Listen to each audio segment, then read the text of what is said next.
তো hello friends, সবাই কেমন আছেন? সকলকে স্বাগত। আজকের যে বিষয়টা নিয়ে আমি আলোচনা করব সেটি হলো পশ্চিমবঙ্গ সরকারের যে কৃষি বিভাগ,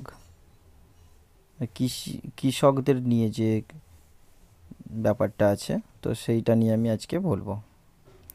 কৃষকদের জন্য এটা একটা খুবই গুরুত্বপূর্ণ একটা নিউজ। তো এখন কি হয়, আমরা যে পশ্চিমবঙ্গ সরকারের তরফ থেকে চাষিরা প্রত্যেকে যে বিঘা প্রতি 5,000 টাকা করে যে সাহায্য একটা বাৎসরিক পায়, সেই বিষয়টা নিয়েই বলবো। তো ওই প্রকল্পে যারা নাম নথিভুক্ত করেছে বা করছে, তাদের যে ক্রাইটেরিয়া ছিল যে নিজস্ব নামে জমি থাকতে হবে, মানে সেটা রায়ত জমি। তো এইটা একটা নতুন সিস্টেম এসেছে। যারা অনেকেই বলতো যে আমার নিজের নামে নেই, বাবার বা দাদুর, তার দাদুর, এরকম তারা বংশ পরম্পরায় চাষ করে আসছে, যারা ভাগ চাষি হয়, তাদের যে ব্যাপারটা তারা কিন্তু করতে পারতো না। তো আজকের আমি দেখাবো, একটা ফর্ম বের হয়ে এসছে, সেটা সবাই করতে পারবে। যারা ভাগ চাষি তারাও করতে পারবে। এই যে দেখুন, অ্যানেক্সার 1B, এই যে অ্যানেক্সার 1B যে ফর্মটা আছে, অ্যানেক্সার 2 মেমো নম্বরও আছে। মেমো নম্বর দিয়ে দেখুন, ডেটাটা 24/12/2020-তে লঞ্চ করেছে এই ফর্মটা। একটু বড় করলে বুঝতে পারবেন। তো দেখুন, কৃষক বন্ধু প্রকল্পে আবেদন করার জন্য সিও ঘোষণাপত্র। এখানে নিজের নাম হবে, আমি অমুক, পিতা অমুক, গ্রাম, পঞ্চায়েত বা পৌরসভা যেটা হবে সেটা করে দেবেন। ব্লকটা এখানে লিখে দেবেন। তারপর থানা, থানাটা এখানে লিখবেন। লেখার পর তারপর জেলাটা এখানে দিয়ে দেবেন।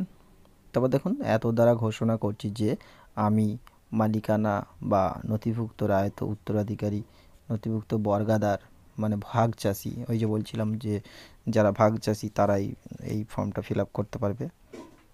প্রযোজ্য জায়গায় টিক দেবেন। এটার মধ্যে যেটা হবে আপনার, সেটার মাথায় যদি কেউ ভাগ চাষি হয় তা এই জায়গাটা একটা টিক দেবেন। তো দেওয়ার পরে এখানে দেখুন একটা বক্স করে দিয়েছে ক্রমিক সংখ্যা, মানে 1 2 3 করে যত নম্বর তুমি করবে সেই সংখ্যাটা এখানে দিতে হবে।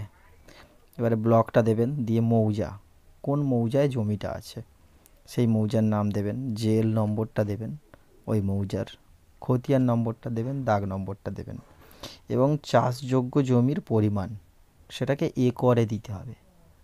আপনি যতটুকু জায়গা চাষ করছেন সেই জায়গাটা একরে পরিমাপ করে এখানে দিতে হবে।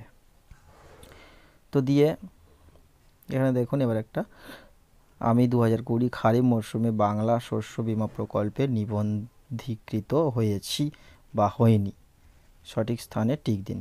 যদি হয়ে থাকেন সেখানে টিক দেবেন, আর যেখানে যদি না হয়ে থাকেন সেখানেও টিক দেবেন। আপনার যেটা সেটা করবেন। তদানুসারে আমি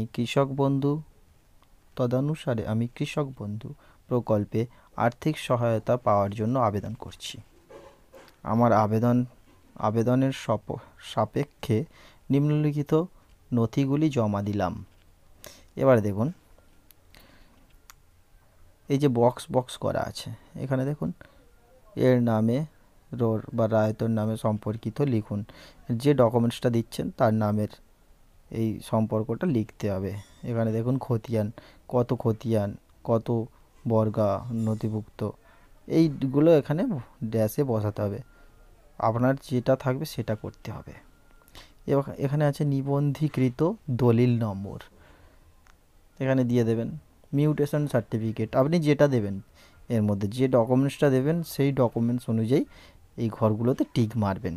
জমির পাট্টা যদি কারো থাকে এটা করবেন, বনভূমির পাট্টা, অন্য কোনো নথি, যে যেটা দেবেন সেই সোজা এই বক্সগুলোতে টিক দেবেন। সবশেষে একটা মানে নোটিশ দেওয়া আছে, এটা একরকম নিজে স্বীকার করছেন, মানে একটা স্বীকারোক্তি বলা যায়। আমি এত দ্বারা ঘোষণা করছি যে উপরিক্ত তথ্য আমরা তথ্য আমার জ্ঞান ও বিশ্বাস মতে সত্য। যদি কোনো সময় এই তথ্য কোনো অসঙ্গতি পাওয়া যায়, আমাকে না জানিয়েই সংশ্লিষ্ট কর্তৃপক্ষ নিজে থেকেই আমাকে দেওয়া আর্থিক সহায়তা বাতিল বলিয়া গণ্য করিতে পারেন। সেক্ষেত্রে আমাকে প্রদেয় সম্পূর্ণ অর্থ আমি ফেরত দিতে বাধ্য থাকিলাম। ফেরত না দিতে পারলে বেঙ্গল পিডিআর আইন 1913 অনুযায়ী এক অথবা অন্যান্য উপযুক্ত আইন মোতাবেক আমার বিরুদ্ধে ব্যবস্থা নিতে পারেন। এটা আপনি স্বীকারোক্তি দিলেন যে এই তথ্যগুলো আপনি যে দিচ্ছেন সেগুলো সঠিক,